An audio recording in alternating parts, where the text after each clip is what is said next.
Hello everybody, this is Jeffrey GT7 and welcome to the episode. In this episode, we get ourselves a new combo build at Sardegna. The first car that we're going to be using is going to be the legendary Mazda 787B, as I had a request build to do this car at Sardegna. And after I show you guys the full build guide with this car and also the race for this car, we're also going to go ahead and switch gears to another request build, and it's going to be the return of another legendary car. It's going to be the Mercedes Sauber C9. So, got ourselves quite a amazing combination in this particular episode. So, I'll show you guys on how to get both cars, both tunes in races, and that way you can just get a better feel of what each car can do at that particular race. Without any further ado, let's go ahead and jump into the episode. So the first car we're going to be covering, of course, is going to be the Mazda 787B. And to find this car is right now at the Legends Car dealership. 3.3 million credits is going to be the price of the car. I highly recommend grabbing this car while it's still at the Legends Car dealership. A very smooth, quick Group C, not to mention that classic historic engine sound as well. A really iconic car to grab. So if you do have the credits on hand, I would suggest you grab it. And same thing goes for the Mercedes Sauber C9. It is also at the Legends Car dealership, just about 200,000 credits more expensive than the Mazda. In this particular Sauber C9, very iconic as well, very smooth and pretty quick Group C car. May not be as quick as the R92CP Nissan or the Mazda 778B in some certain tracks, but also another great car to have on hand in the garage. So if you also have credits lying around, I suggest you grab this car too. Alright, so after you grab the Mazda, here is my quick build. Now, I've actually have another older version build. If you guys want to check out that episode, there it is right there in the top right corner, just in case if you would prefer that particular episode build rather than this one. That way you can just play it by hand or whichever one you would choose from. You're more welcome to it. But I would suggest just to go ahead and just pause the episode and just copy out down the numbers, and you'll be good to go for the entire build.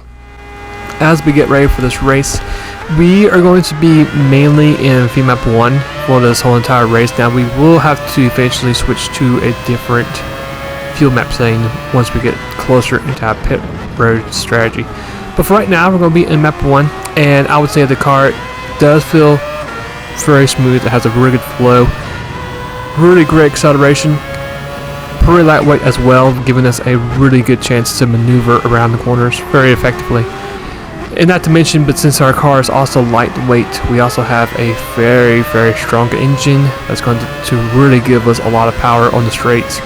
In some certain corners, you should go at least 200 miles per hour in your max top speed. But you can see we've caught up with the Corvette.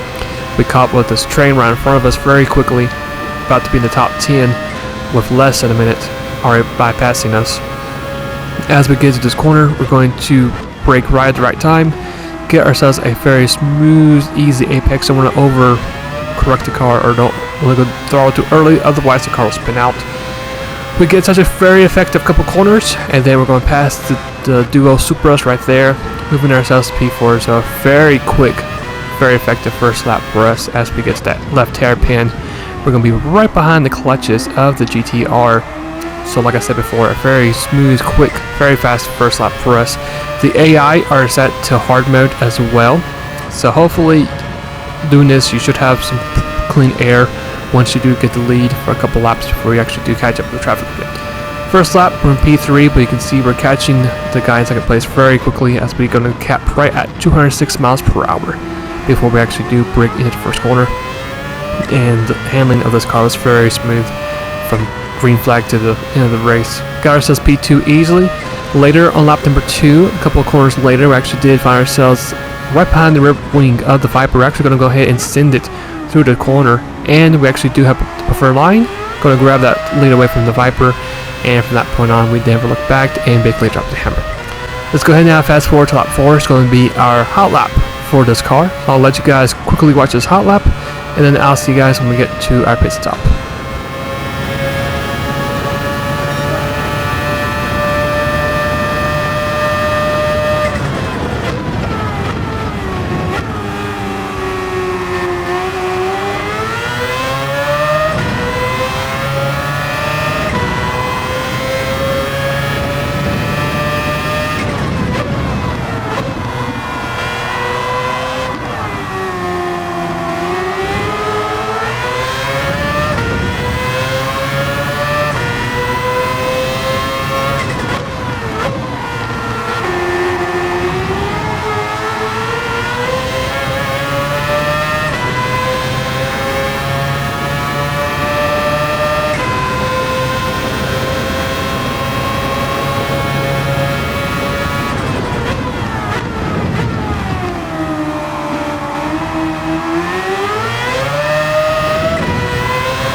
Alright, so fast forward lap 7. Now, I did tell from our fuel, our laps remaining, we're going to be short on fuel. So I did manage to quickly went to emergency fuel save, went to map 6, right about halfway of lap 7. And then 1 lap later on lap number 8, we actually did have enough fuel saved up. I went back to map 1 and just finished up the rest of lap number 8. Went in the pit road and completed our one and only pit stop for this race. But yeah, the car was really good. I probably could have done maybe a little bit better job on the fuel saving, possibly. If I would have known that we were such in dangerous conditions, I probably would have done a better job at short shifting or half shifting in map 1. But digress, we've made it halfway through the race, which does count. For our pit stop, we're going to get ourselves a new set of medium tires. After we get our pit stop finished up, we're going to go ahead and get our fuel. I would recommend probably at least 97% on fuel, or 100%, whichever way you want to do it.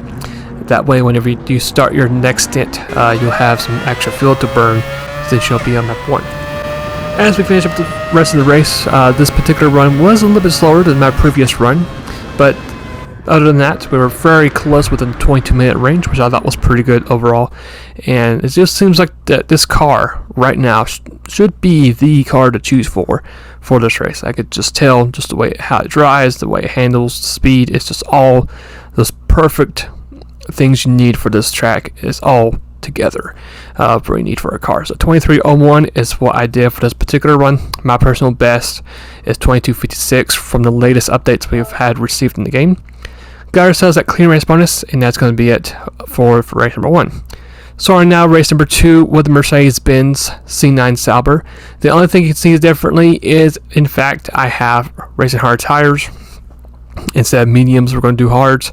That way, it'll help us out with the horsepower department. If we did medium tires, I could already tell the car itself would not near as quick as the Mazda, which is quite unfortunate the way it is. But for this car, I would say, even though we got hard tires in this car should actually feel very smooth and very flexible. I would say it might be a bit more easier to control and a bit better to handle than the Mazda 787B.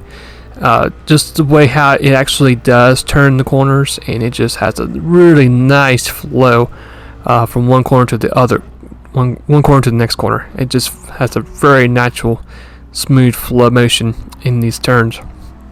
I would also say another downside to this car, which I will talk about later in the race, is going to be the fuel capacity.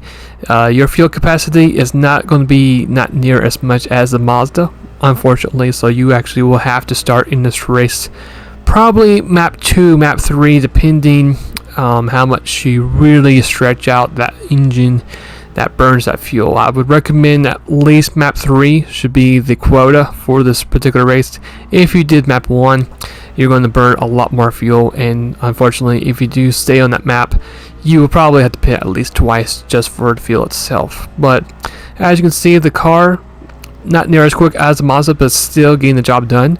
We're going to go ahead and get ourselves right in the top 5 as we make contact with the Supra, which is quite unfortunate. We're going to give a little lap tap to the Aston Martin, lose a bit of control, but thankfully we did regain it from that corner. But one good thing about the car, you can actually go full throttle about that last turn, even on hard tires. But I could just already tell that the speed itself wasn't there compared to the Mazda. You can see we're already in the low 190s, and that's on map 1, which is quite unfortunate compared to the Mazda 787B. You could do 206 easily on map 1. But a couple of corners later, we actually did manage to pass the GTR, and you can see we're going to also go ahead and grab a lot of time on the Mercedes-Benz. We're going to send it through this corner as we're going to be side by side. We're going to easily grab away P2. And then later at the end of lap 2 and lap 3, we've actually caught ourselves a good run on the Viper, making a very easy, effortless pass for the lead as we start on lap 3. And from that point on, that's when I realized on lap 3 that I knew I was in trouble on the fuel. I just completely forgot about the fuel itself. So you'll see here later in lap 3, went ahead and switched it to map 2, but I thought better of it just to make sure I wanted to make it into a one full pit stop strategy. I did manage to put it to map 3, which I do recommend having it set on whenever you get through your first stint of the race. As we fast forward to lap number 8, we've unfortunately did not save enough fuel, which could have been prevented if I would have chose map 3 earlier. But digress, we're going to go ahead and bypass tire change because the hards are in good shape, and I couldn't really tell anything different on the tires. The car still felt smooth and fine. I couldn't tell any difference of any loss of grip on the tires, so we're just going ahead and add fuel, just enough to bypass that low diamond icon. I think 97% should be the right amount number. And I want to go ahead and apologize too for not listening to the engine motor. I had my headsets on, but for the last lap you'll actually be able to hear the engine, and we actually did pull off a pretty nice steady lap of 131 on lap 14. But like I said, it's no way near compared to the Mazda. So 23:34, yeah, it's over practically 33 seconds slower than the Mazda. But you know, if you're looking for a different car to farm, then you could also try the Sauber 9 as well. Just like the Mazda, got ourselves that clean race bonus, and that's going to be it for the episode. So here's the next sneak peek of the next episode. It's going to be using the Ferrari GTO at Tokyo Expressway. This was a request build, so we're going to be using this car for part of the episode. And then, after we get done with the Ferrari at Tokyo Expressway, we're going to go back to Sardegna, do the Group 2 NSX concept, and that's going to be it for the next episode. So hopefully you guys enjoyed today's episode. If you did, go ahead and leave a like. If you'd like to see some other builds, you can check them out on the channel as well. If you have any other suggestions, go ahead and put them out in the comments. And if you guys really enjoyed today's episode, like to see some of my content later down the road, why not go ahead and hit the subscribe button and hit that bell. And I'll see you guys later.